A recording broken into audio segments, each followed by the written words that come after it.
All my life I've had to make things. People call me an artist. I'm not always sure that that's what I am. I'm just a guy that makes stuff. I think it takes many, many years before what somebody does is considered true art. I was never trained as an artist. I've been referred to in some cases as an outsider artist, but I've also been told that my work is too sophisticated to fit in that category.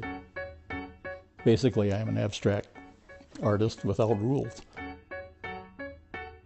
Early in his career, Mitchell spent time as an apprentice in the experimental engineering program at General Motors. We made all kinds of neat, fun things. I'd had a pretty strong career in engineering and manufacturing, so I knew where I was going to evolve into.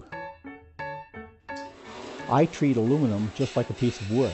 I cut it on the same saw, I drill holes in it, and I like aluminum. I don't do steel because a square foot of aluminum, 1/4 of an inch thick, weighs about 3.5 pounds, whereas a piece of steel weighs 10.5 pounds. So there's quite a difference in handling. And I'm at an age where I don't really handle the big stuff anymore. When I started doing this, I had gotten up my nerve to talk with a curator in a gallery in Vail, Colorado. And I asked him, I said, "Do you ever look at things that people do?"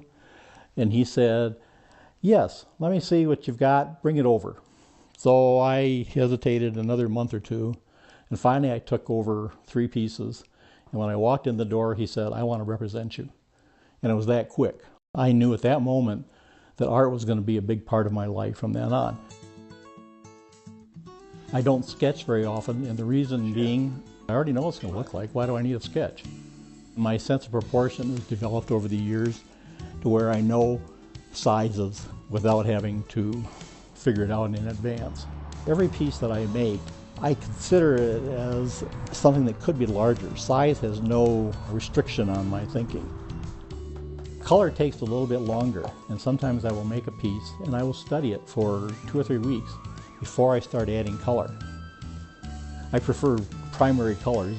I have done a few pieces where I've left the color off, but most of the time I think color adds another dimension. I really prefer making one of anything. I don't really like making more than that. It's finished, I'm ready to move on to the next piece. The public sculpture is that. When I look at your work, it makes me giggle. How do you incorporate whimsy and fun into your work? I'm not a deep, dark type individual. I'm pretty lighthearted overall, even though I have to tell my face to smile sometimes. And the emotion that my art evokes is fun, is happiness. It makes people smile, it makes people look twice. We have enough grief in the world that we don't need to add to that, I don't believe. If you look at all the work that I've done, you could easily say this was done by one guy. So I have a style, and I'm long past the point where I'm worried about whether or not my work fits into a given category. I'm not sure that any other artists are doing quite what I'm doing. Maybe they're waiting to see how long they last. I really have very few rules that I follow. I simply have been allowed the opportunity in life to create whatever comes to mind. And I think that this is something that I will probably do all my life as long as I have a shop or a place to work.